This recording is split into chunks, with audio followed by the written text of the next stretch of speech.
ಯಿಂದ 2023ರ ಚುನಾವಣೆಯಲ್ಲಿ ಕಾಂಗ್ರೆಸ್ ಪಕ್ಷವನ್ನ ಒಂದು ಸ್ಪಷ್ಟ ಬಹುಮತದಿಂದ ಗೆಲ್ಲಿಸಿಕೊಟ್ಟಿದ್ದಾರೆ ರಾಜ್ಯಕ್ಕೆ.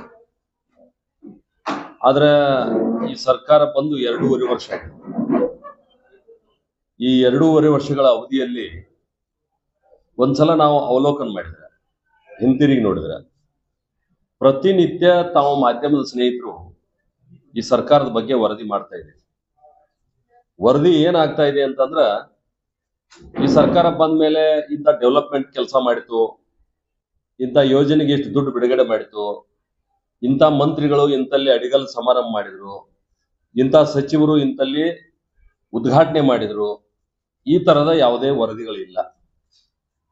ಪ್ರತಿ ಸಲ ನಾವು ಪತ್ರಿಕೆ ತೆಗೆದಾಗ ಅಥವಾ ಟಿವಿ ಹಾಕಿದಾಗ ನಮ್ಗೆಲ್ಲ ಸಿಗುವಂತ ಒಂದೇ ಒಂದು ವಿಷಯ ಏನಂತಂದ್ರ, ಸರ್ಕಾರ ಬಂದ ಮೊದಲ ದಿನದಿಂದ ಇವತ್ತಿನ ತನಕ ಈ 2.5 ವರ್ಷದ ಅವಧಿಯಲ್ಲಿ ಬಹುಮತ ಇದ್ರೂ ಒಂದು ಅಸ್ಥಿರ ಸರ್ಕಾರ ಏನು ಅನ್ನುವಂತ ಒಂದು ವಾತಾವರಣ ನಿರ್ಮಾಣ ಆಗಿದೆ. ಸ್ಪಷ್ಟ ಬಹುಮತ ಇದ್ರೂ ಕೂಡ ಮುಖ್ಯಮಂತ್ರಿಯ ಕುರ್ಚಿ ಸ್ಥಿರ ಇಲ್ಲ ಈ ರಾಜ್ಯದಲ್ಲಿ ಕಾಂಗ್ರೆಸ್ನಲ್ಲಿ ಅನ್ನುವಂಥದ್ದು ನಮ್ಗೆಲ್ಲ ಕಂಡು ಬರ್ತಾ ಇದೆ. ಯಾಕಂದ್ರೆ ಪ್ರತಿನಿತ್ಯ ಮುಖ್ಯಮಂತ್ರಿ ಬದಲಾವಣೆ ಬಗ್ಗೆನೇ ಚರ್ಚೆ ಆಗ್ತಾ ಇದೆ ಈ ರಾಜ್ಯದಲ್ಲಿ. ಇದರ ಪರಿಣಾಮ ಆಡಳಿತಕ್ಕೆ ಲಂಗು ಲಗಾಮ್ ಇಲ್ದಂಗಾಗಿದೆ. ಯಾವುದೇ ಮಂತ್ರಿಗಳು ತಮ್ಮ ಜವಾಬ್ದಾರಿ ಇರ್ತಕ್ಕಂಥ ಇಲಾಖೆಯನ್ನು ತಗೊಂಡು ಇಡೀ ರಾಜ್ಯದಲ್ಲಿ ಪ್ರವಾಸ ಮಾಡಿರುವಂತದ್ದನ್ನು ನಾವು ಕಾಣ್ತಾ ಇಲ್ಲ. ಯಾವುದೇ ಇಲಾಖೆ ತಗೊಂಡು ಒಬ್ಬ ಮಂತ್ರಿನೂ ಕೂಡ ಇಡೀ ರಾಜ್ಯದ ಎಲ್ಲಾ ಜಿಲ್ಲೆಗಳಿಗೆ ನಾನು ಭೇಟಿ ಕೊಟ್ಟಿದ್ದೀನಿ, ನನ್ನ ಇಲಾಖೆ ಪ್ರಗತಿ ಪರಿಶೀಲನೆ ಮಾಡಿ ಬರ್ತಾ ಇಲ್ಲ. ಮತ್ತು ಇದರ ಪರಿಣಾಮ ಅಧಿಕಾರಿಗಳಿಗೆ ಹೇಳೋರು ಕೇಳೋರು ಯಾರು ಇಲ್ದಂಗ ಆಗ್ಬಿಟ್ಟಾರೆ. ಹೀಗಾಗಿ ರಾಜ್ಯ ಅಭಿವೃದ್ಧಿ ಶೂನ್ಯ ಆಗಿದೆ. ರಾಜ್ಯದಲ್ಲಿ ಅವರದೇ ಪಕ್ಷ ಶಾಸಕರು, ನಮ್ಮ ಜನ ನಮ್ಮನ್ನು ಕೇಳ್ತಾರ ಹೆಂಗ್ ಕ್ಷೇತ್ರಕ್ಕೆ ಹೋಗೋದು ಅಂತೇಳಿ ಅವರು ಕ್ಷೇತ್ರಕ್ಕೆ ಹೋಗಕ್ಕೆ ಇವತ್ತು ಭಯ ಬೀಳುವಂತ ಒಂದು ವಾತಾವರಣ ನಿರ್ಮಾಣ ಆಗಿ ಇಡೀ ಕರ್ನಾಟಕ ರಾಜಕಾರಣ ದೆಹಲಿ ಕಡೆ ನಿಂತೋಗ್ಯದ. ಪ್ರತಿನಿತ್ಯ ಇಲ್ಲಿಯ ಶಾಸಕರು ಇಂಥವ್ರನ್ನ ಮುಖ್ಯಮಂತ್ರಿ ಮಾಡ್ರಿ ಒಂದ್ ಟೀಮ್ ಹೋಗ್ತದ, ಇವ್ರನ್ನ ಮುಂದುವರಿಸ್ಬೇಕು ಇಳಿಸಬಾರ್ದಂತೇಳಿ ಒಂದ್ ಟೀಮ್ ಹೋಗ್ತದ.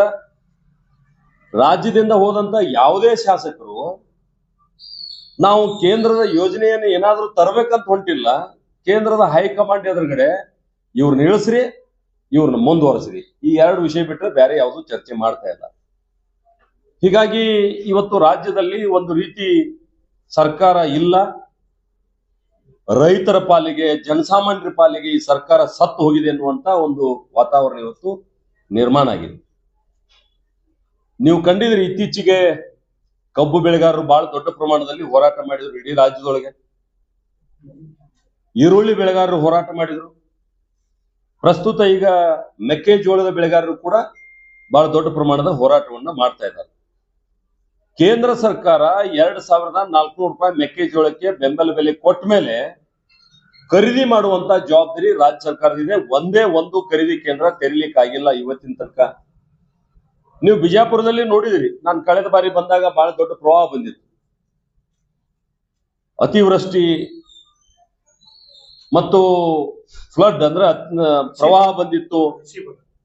ಏನ್ರಿ, ಫ್ಲಡ್ ಬಂದಿತ್ತು, ಅತಿವೃಷ್ಟಿ ಆಗಿತ್ತು. ಅತಿವೃಷ್ಟಿ ಅಂದ್ರೆ ಬಹಳ ಮಳೆ ಆಗಿತ್ತು, ಫ್ಲಡ್ ಅಂದ್ರೆ ನಮ್ದ ನೆರೆ ಬಂದು ಹೋಗ್ತಿಲ್ಲ. ಆ ಸಂದರ್ಭದಲ್ಲಿ ಬಹಳ ದೊಡ್ಡ ಪ್ರಮಾಣದ ಬೆಳೆ ಹಾನಿಯಾಗಿದೆ. ಕೇವಲ ನಾವು